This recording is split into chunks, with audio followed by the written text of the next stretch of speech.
Bismillahirrahmanirrahim. Dear students, today we'll start our next topic, which is actually related to your previous chapter, that is the trade cycle. As in the first lecture of trade cycle, we have discussed that it's a concept in which the business goes from the growth phase to a boom phase, and from boom phase it goes to the downfall, and laterally it goes up to the depression phase.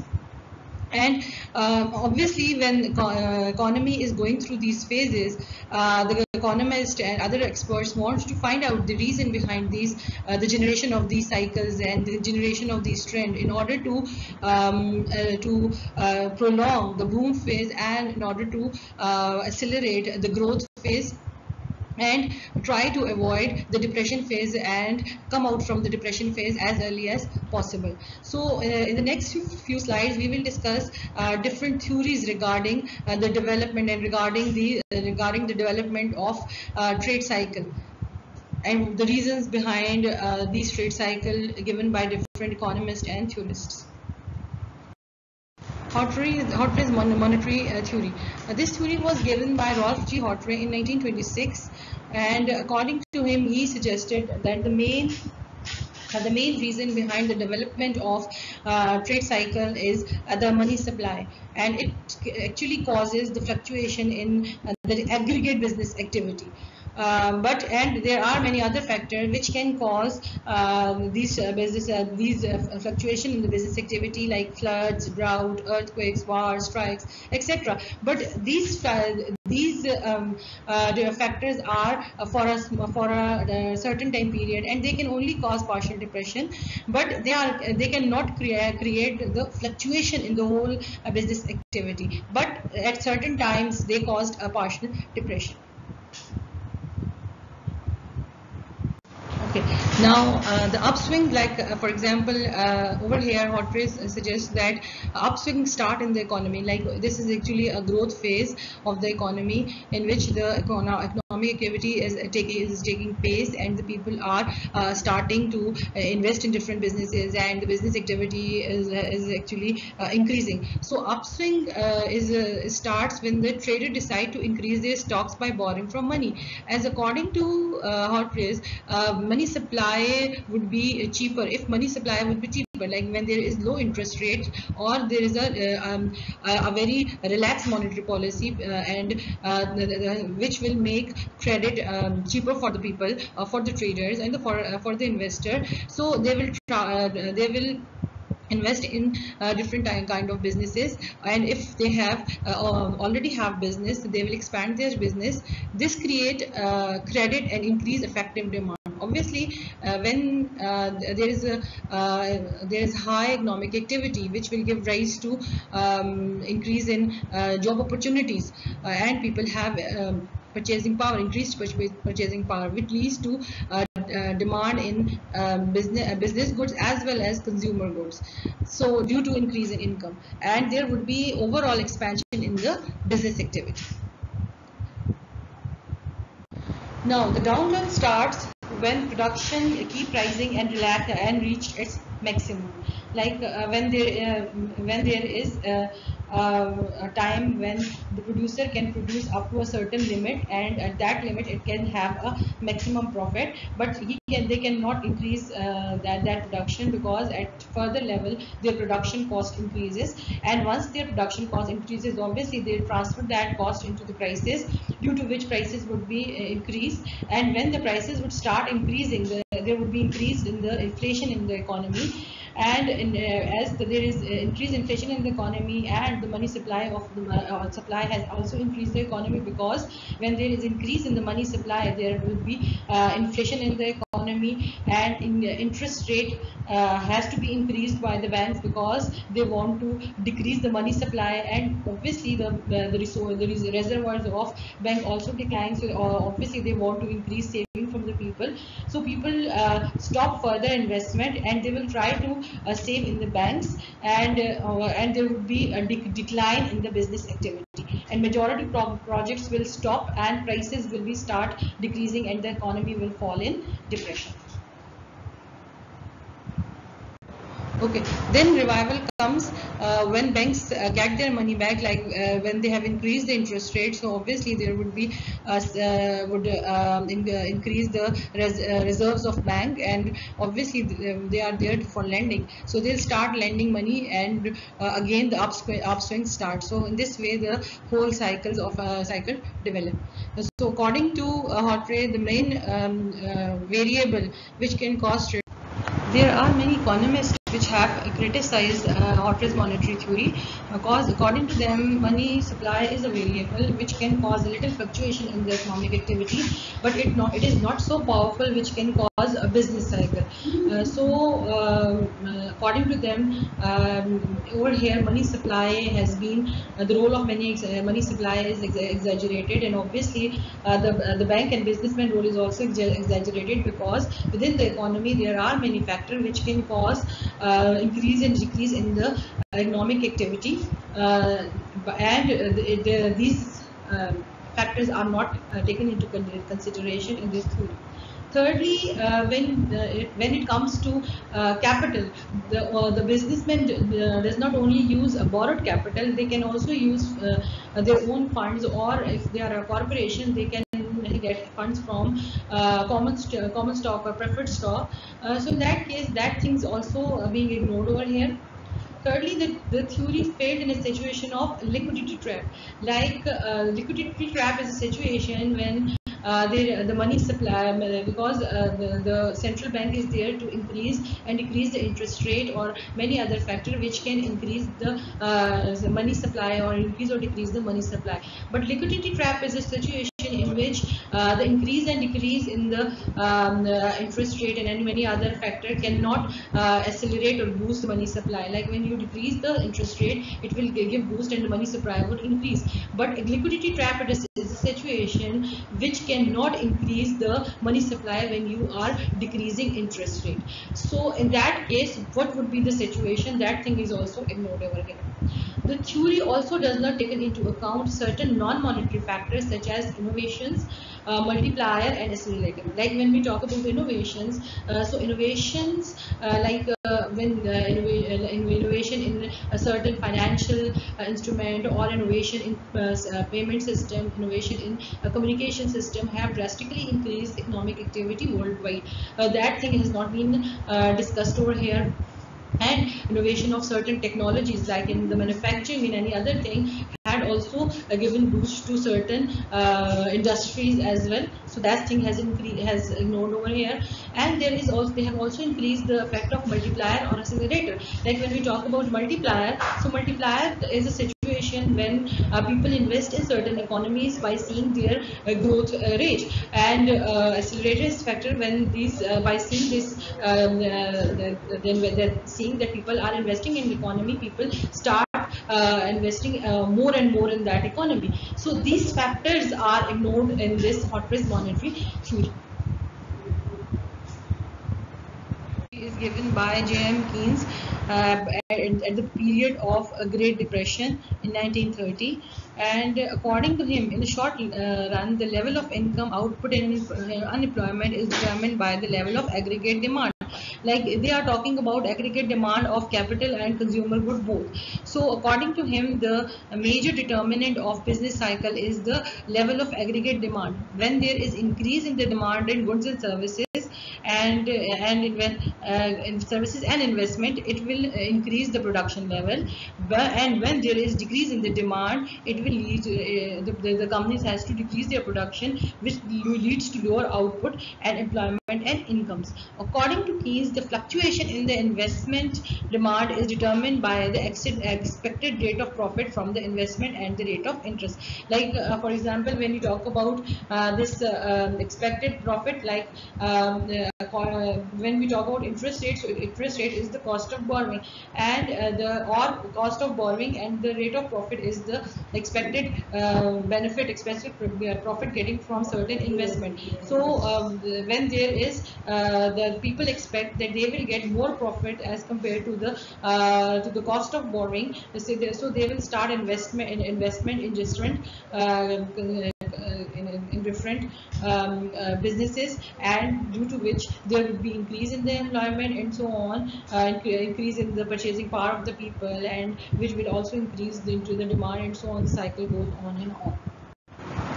According to Keynes, the expansion phase of the business cycle is when the investor overestimates the expected profit from the project. Like for example, if one person is investing in a certain project, so they will expect profit more than the potential of that project. So this is an expansion in the business activity till full employment of resources is met. Like for example, there is the optimistic view of people, and they think that their investment will give them more as compared to any other thing and any other thing. So they will start investing in the businesses, and time comes when all the resources are fully employed, and that would be the boom phase of the economy. But in this phase, the investor ignore fall in the marginal efficiency of the capital. Like when we talk about marginal efficiency is the benefit which you get from investing one more unit one more dollar in the business, or one more rupee in the business. So that is called as marginal efficiency. So there is marginal efficiency has certain limits. From that they could increase at a certain level, and from that level they will start declining. So the investor ignores that thing, which will leads him to the next phase, that called as contraction phase. So the rate of interest is not able to control this rising investment. Like the bank is there to decrease the money supply, and people want to borrow more and more of a money, but the credit policy or tight credit policy or in rate of interest is not only is not able to control the supply of money, and people will start borrowing more and more from the bank, even the interest rate are higher. So that will result in the over investment, which causes increase in the cost of production. And when time comes that the per unit production would increase, which will reduce the profit, and because they cannot offer priority products at the higher price, and they cannot retain their profits. So this will lead to the recession or depression phase. Because as we are saying that the stage comes when the marginal efficiency of the capital start declining, and the capital relative to the prevailing interest rate, like as compared to the interest rate or cost of borrowing, the marginal efficiency of that investment or the profit would start declining, and all the resources are fully utilized, and there is no scope for further investment. And there is another situation when the demand for credit, when there is excessive demand of credit, which actually depletes the reserves of the bank. The bank have no money left because people are not saving, but they have due to their over expectation, they are investing more and more in the businesses. So their reserve also start depleting. So in that case, banks start to increase the interest rates, and the interest when the interest rate increases, the investor will perceive that they will get less profit as compared to the cost of borrowing. So they will start declining their investments. And as higher interest rate will encourage people to save more money. Like when there is higher interest rate, people think that saving and putting that money in the bank is more beneficial as compared to investing in the business. So demand for holding money decreases demand for consumer goods. Like people are not spending their money, they are taking their money and investing in putting that money into the banks. So the consumer demand declines due to excessive saving and over investment. The employment and income declines, and this is the recession phase, which leads to depression. But the recovery phase start. According to Keynes, the recovery phase is very slow, and the pace of recovery is dependent on three factors.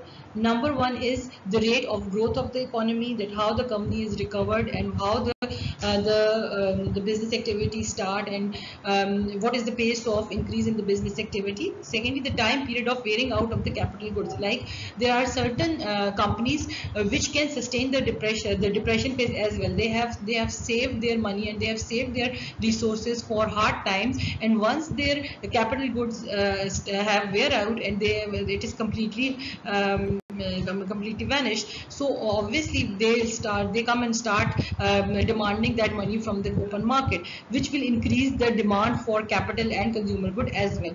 And the time comes to dispose of the stocks of the boom period. It's obviously this is also the case when the people have stocked certain raw material and any other thing. So when these dispose of stocks, the stock has disposed of, so obviously the people start to demanding more capital and consumer goods, and then again the pace of economy starts and the recovery phase starts, and the economy goes to the growth phase. But when we talk about the criticism on Keynesian cycle, so it's the many economists says that it is only explaining the half truth. Like it is only explaining the demand side. It ignores the supply side as well. So it neglects the role of accelerator, which we are talking that it is ignoring the supply side. It has only considered the multiplier effect, but it is important to understand the multiplier. It is important to understand multiplier alone does not offer satisfactory explanation. Secondly, it's a psychological theory. It does not take into account the real factors such as changes in the business expansion, etc. They only see the demand and the expectation of the people, and the mental level of the businessman and expectation of the people that they can when there is increase in the expectation of the investor, so they will start investing more of the factor. But there are many other factors which can increase in the business activity, which is ignored in this Keynesian business theory. Now, multiplier and accelerator theory. This theory is presented by J.R. Hicks and Professor Samuelson, and this suggested that in the Keynesian theory, they have given more importance to the aggregate demand or a multiplier effect. But according to these multiplier and accelerator theory, multiplier alone cannot explain the cyclical nature of business cycle, because it only sees the demand side of the economy. We have to see the supply side as well. So it is the interaction between both multiplier and accelerator which explain the emergence of business cycle. Like the multiplier explains the increase in autonomous investments, bringing relatively greater change in the level of national income. Like when there is increase in the autonomous investment, when people anticipate that interest in the current interest rate, they can get more profit from investment. So obviously they'll start investing, and they actually anticipate the profit more than actually actually they can get. They can forecast and they are optimistic. So obviously there would be a greater investment and it will increase the national income. But the accelerated theory explains that when people see the increase in the GDP or the national income, they will invest or they will start increasing in spending, investment spending, seeing the positive growth rate of the national income. And they will invest more than that is expected. So according to them, both multiplier and accelerator can work together to and result in the development of business cycle. Now, when there is increase in GDP, it will encourage different firms to invest in capital goods. Like capital goods are those goods which are used in the businesses. So obviously, when they want to start their businesses or start increasing the production, so they will obviously invest in this different raw material and different manufacturing equipment, and they will invest more in these goods. So therefore, there will be increase in investment spending, and when there is increase in the investment spending, the demand for these goods also increase. So the concept of accelerator and multiplier are both parallel concept. Like when we talk about the multiplier side, the multiplier shows that the effect of autonomous investment, which will give increase or change in the income and employment level, and this will further increase, and thus and on the other side, when we talk about accelerator concept, which will shows the effect of changes in income to change in to induced income. Like when there is change in income, so obviously when there is increase in the income, people will try to invest in different companies or different investment opportunities, which will increase the economic activity. On the other hand, on the other hand, when there is decrease in the income, they will shrink their investment and they will take out money from these investments. Like there is upswing in the economy when a certain amount of autonomous investment is injected in the economy. That is, there is a greater expansion of income, many times greater than itself, on account of the multiplier mechanism. Like when there is a demand for capital goods, and there is a demand for consumer goods, so obviously the production, obviously there would be increase in the economic activity, and due to this, the employment opportunities also start increasing, which will give rise to increase in income, and which will lead to demand in the consumer goods as well. And increase in demand for consumer goods further increase the demand for capital goods, because when there is an increase in the consumer goods, so the supply side has to provide goods to the goods in the market, and they have to increase their supply. So in that case, they have to make investment in their plants or in their production plants in order to increase this the supply. So increase in investment would be more than increase in the demand for consumer goods, owing to the operation of accelerator. Like when they will start supplying more in the market as compared to the demand of that products, which will give rise to the operation of accelerator. According to multiplier and accelerator theory, the downswing in the economy start when we see that there would be there is only limit in the increase in the income and employment in the economy, and at certain times increase in income and employment decreases the marginal propensity to consume more. As people have more incomes, so they will start saving for their homes or for their other luxuries, and they don't want to spend that money. So when there is decrease in the consumption, which actually result in greater decrease in the investment due to reverse working of accelerator, as people, there would be decline in the demand of certain products. So obviously the producer felt that there would be the market is demanding less products, so obviously they'll start decreasing their production, and they will curtail their supplies and decrease, and obviously they will invest less in their production plants, and this decrease in investment will also lead to greater decrease in the income due to reverse working of multiplier, because as they curtail their production levels, they will have to cut off certain non-permanent jobs and other jobs. So obviously the employment start declining, which will decrease the incomes of the people, and this reverse of working of accelerator and multipliers set the pace for downswing of the economy. Now, the real business theory is actually a very latest theory, and according to this theory, economic fluctuations are caused by fluctuation in the productivity, and this actually suggests that the technology is the major factor which can create increase and decrease in the economic activity. Like when there is a fluctuation in the productivity, that is basically caused by fluctuation in the pace of the technological changes, and as when there is decrease, or when there is a certain situation when there is there are innovation in the technology, when we look into the different production system, so there have a certain production machinery which will produce unit more swiftly and more uniform unit as compared to manual production and any other thing. So in that case, when companies we see that there is a new technology, they will